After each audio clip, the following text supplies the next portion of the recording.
To apprentices next. There's been a big decline in the number of apprenticeships open to young people because of the recession. However, 62 of the best were battling it out last week to become national champion in their chosen field. They were competing in the DIT National Skills Competition, and with the title comes the chance to go forward and represent Ireland in London next year.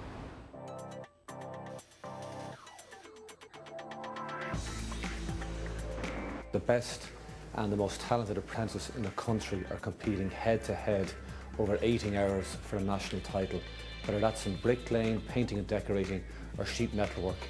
And if they win the competition over the next 3 days, they will have the opportunity to represent Ireland at World Skills in London next year. So it's a really big coveted prize. It's Monday morning. These young competitors have just seen the drawings. They know they've got 18 hours to finish this competition. They've got to plan their day the day before. After 18 hours, you're going to have the tricolour Irish flag in the centre of the bonnet with rust. This competition is probably one of the first times we've ever had girls entered into the car painting end of the competition. They're as capable of doing this job as anybody else is, and in an awful lot of cases, sometimes better. We'll wait to see at the end of the week. We get marked in all different areas, so it's, you know, doing the best you can at each area. We're talking about a very good standard. I have brought winners of this competition to World Skills competitions where there may be up to 25 competitors from around the world, and they have proved very, very, very skillful. They have been up in the top 4 or 5. We are always looked upon as the country that you have to beat and that you have to watch, because the Irish competitors are always very well trained and very skillful. Our training, our apprentice training, is probably second to none around the world at the moment. It's all about accuracy, and the guy who loses the least amount of marks wins the competition. Unfortunately, in the current climate, the building industry is in a very deep recession. So the reality is, some of them at least will have to go abroad and work abroad. We actually have one competitor who has come back from Perth in Australia. He arrived back on Thursday. Even being in it is an advantage. You can say there's not many people that say they've been in an All-Ireland brick final.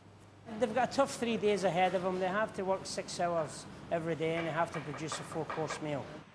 They know that at the top of their career, they're the top 3 chefs in the country at the moment at their age. Last year we got a gold medal of excellence in Calgary for the cookery. In about 20 minutes I have to make my ductory and I have to plate it up.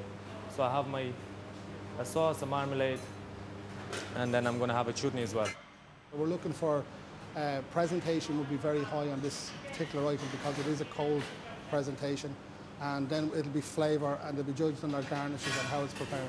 Mentors would have done World Skills competition before, so it's like it's expertise that have been passed down each year from generation to generation because it's such a long standing of competition. Things are really heating up now. It's Thursday morning. This is the last few hours of the competition. They're finishing at 11:30, so the nerves now are beginning to affect them. Well, I'm looking at the clock here now, and there's exactly 2 hours left. At the moment, most of them are applying the finishing touches. I need to finish off the leg of the dragon and just basically tidy up the wall. After this, I'm going back to Australia, so back to work, say goodbye to the family and all again. All right, Keith, 5 minutes to go, okay? 5 minutes? 5 minutes. The lads, as you can see, are starting to get a little bit nervous, but that's normal, you know what I mean? They've all done very well. It looks like they'll all finish. What they're doing actually today is like the pinnacle of their career, probably, you know what I mean? Fantastic job.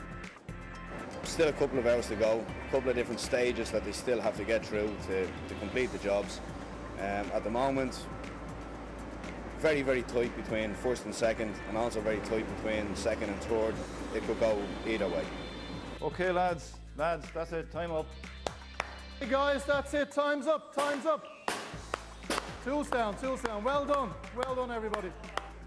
It was hard work, like, you know, a lot of work, tired when I got home then, early nights, you know, stressful, a lot of pressure, like, but it's all worth it in the end, like. It's been a really tough and intense 3 days of competition. We're moving into the difficult stage now that we've got to separate them out. We have a marking scheme that we will apply over the next number of hours, which will lead us to a winner for the closing ceremony tomorrow. Car painting. And the winner is Mary Gore.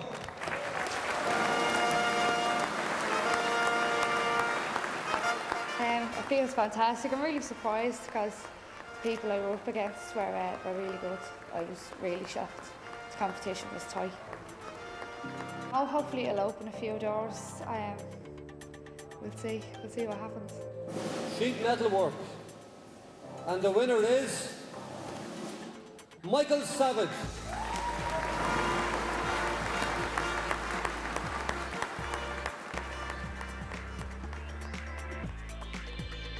Delighted.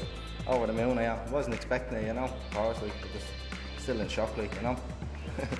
But looking forward, there's a lot of happy people inside in that round room, the Mansion House at the moment. They are a great asset to Irish industry, and they could well indeed be representing Ireland at World Skills in London next year. We came second in 2009. We'd love to come first in 2011.